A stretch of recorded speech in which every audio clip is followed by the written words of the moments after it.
Salam Indonesia, Anda menyaksikan berita terkini bersama saya Aura Gizela. Kementerian Kesehatan RI kembali melaporkan temuan kasus Omikron. Ada 2 kasus varian ini terdeteksi, 2 pasien terkonfirmasi varian Omikron ini menjadi kumulatif kasus menjadi 3 orang.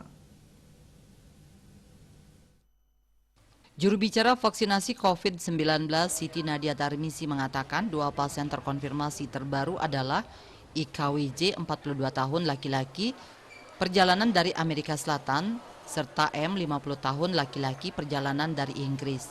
Saat ini keduanya sedang menjalani karantina di Wisma Atlet. Nadia menambahkan 2 pasien tersebut merupakan hasil pemeriksaan sampel dari 5 kasus probable Omikron yang baru kembali dari luar negeri. Pasien Omikron pertama terkonfirmasi pada Kamis 16 Desember berinisial N, seorang pekerja pembersih di Wisma Atlet Kemayoran. Temuan ini merupakan hasil pemeriksaan khusus SGTF yang dilakukan oleh Badan Litbang Kesehatan pada 14 Desember dan 15 Desember 2021.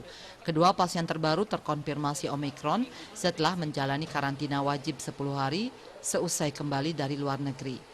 Menurut Nadia, kondisi itu menunjukkan bahwa sistem proteksi pemerintah berjalan dengan baik untuk mencegah penularan dari pendatang dari luar negeri yang terjangkit virus COVID-19. Terkait dengan temuan 2 kasus baru Omikron, Nadia mengimbau masyarakat agar tetap waspada dan tidak melakukan perjalanan ke luar negeri terlebih dahulu. Kasus COVID-19 di beberapa negara Eropa, Afrika, dan Amerika saat ini melonjak tajam mencapai rekor tertinggi. Seiring dengan menyebarnya varian Omikron yang memiliki daya tular 5 kali lipat dari varian Delta. Varian Delta pernah menggiring Indonesia ke rekor tertinggi penularan COVID-19 di bulan Mei dan Juni 2021 yang mengakibatkan tekanan tenaga medis di fasilitas kesehatan. Wartawan Bali Post melaporkan.